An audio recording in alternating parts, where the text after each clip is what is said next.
My name is Matt. I'm part of the Geek Awakens, and we are here with SL Swan. SL. Oh my gosh, I am butchering names all morning. No worries. No worries. What? Not enough coffee. No, not enough. SL Huang. Yes. Sci-fi author with Tor. So thank you for taking some time to talk to us. Thank you for having me. Absolutely. So we just have a couple of questions. The first one, and I kind of did some. You do some background when you do interviews. Of course. And I was absolutely intrigued by your diverse background. So of that diverse background, your degree in math, your weapons expertise, stunt woman, how does that take you to writing?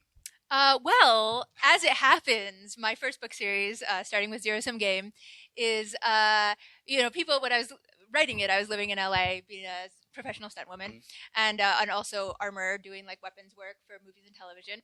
And people would come up to me, and my friends, they knew I was writing a book, and they'd say, "Oh, what's this book about?" And I'd say, "Well, math and guns." And they would look at me and they would laugh, and they'd be like, "Only you, only you would write a book like that."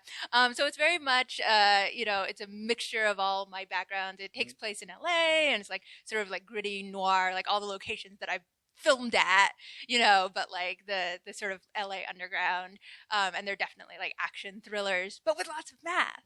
So, it's my jam. That's awesome. That's awesome. So I haven't gotten through all of it. I've started listening to the first Zero Sum Game. Oh, wonderful.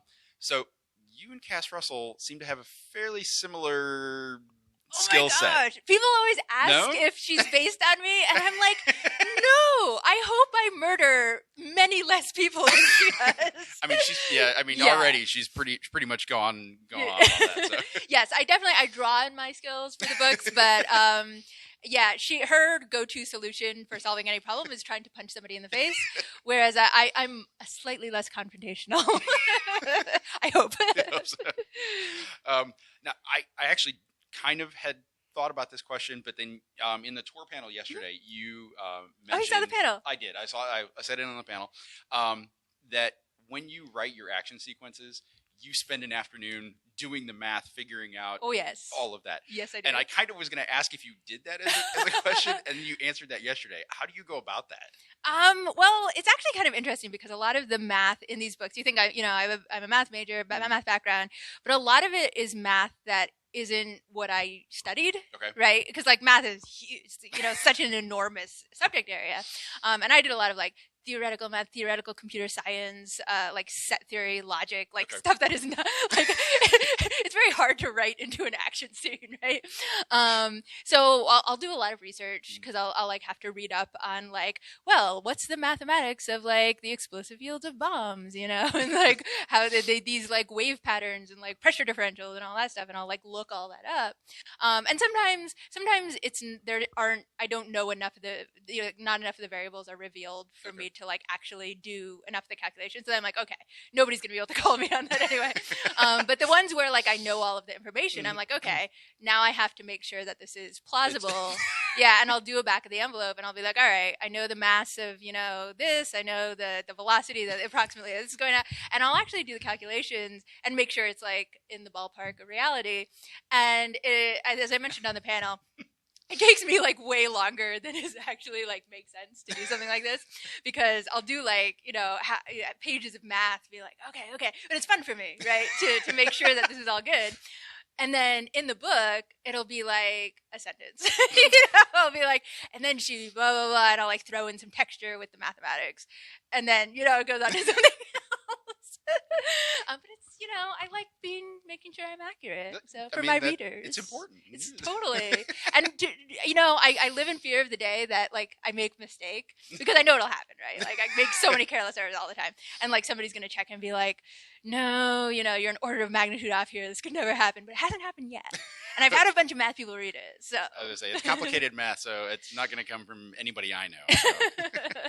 And you have quite a catalog of published works, short stories and long fiction.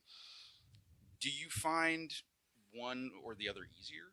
I've always been a long form writer, my whole life, which means from the time I was about 10 years old or before, I have just like all these beginnings of novels that did not materialize into anything because I was convinced I was going to be the next great novelist at like age 13, and of course, overestimated myself slightly. Takes a little while longer to get there. A little bit of practice, a little bit more practice, right? But like the short stories never came naturally to me, and I think it's because I grew up reading novels because that was what was available to me, and I didn't really know how to seek out other stuff until I learned how to do that. But then once I started reading shorter fiction in college because I just had no time to read anymore. And I mean, it was great because you can read one, in 15 minutes or something, and then go do your problem set or whatever. And after doing that for 5-10 years, I started to feel like I suddenly understood the short form. And it was really interesting how that happened. It just seemed to click. So after Zero Sum Game was first published, I sat down and wrote my first short story that I'd ever written, and it was published by the Book Smugglers. And now I have a novella coming out in the same universe from Tor, Burning Roses, later this year. It just seemed like all that reading had been the research that I needed to do to write short. Leading up to that, so you do have essentially 2 books coming out this year. You have the third Cas Russell, Critical Point. Critical Point, yes. That one's coming out in April. Yes. And then you mentioned Burning Roses, which is not coming out until September. Yes. Can you just give us a little bit about both of those? Absolutely. So Critical Point is the third Cas Russell novel in the series. And I love this book in particular because, well, first of all, there are a lot of explosions. It's 90% explosions. And I actually, my sister's a firefighter, and I know some explosives people through movie stuff. So I was really excited to get all that in there. But it's also the book that I'm yes, this is the super gay book. And I'm a queer person. So this is these books are action thrillers, action adventure. There isn't a lot of about the characters' personal lives in the first couple, but there are some hints dropped. We're getting to know them. But in this third one, I get to do a lot more character development, and we get to see a lot more of that on the page than we have previously. And I love my characters so much, and I like that we get to see how super gay they are. That's fantastic. So yeah, I'm excited. And then Burning Roses.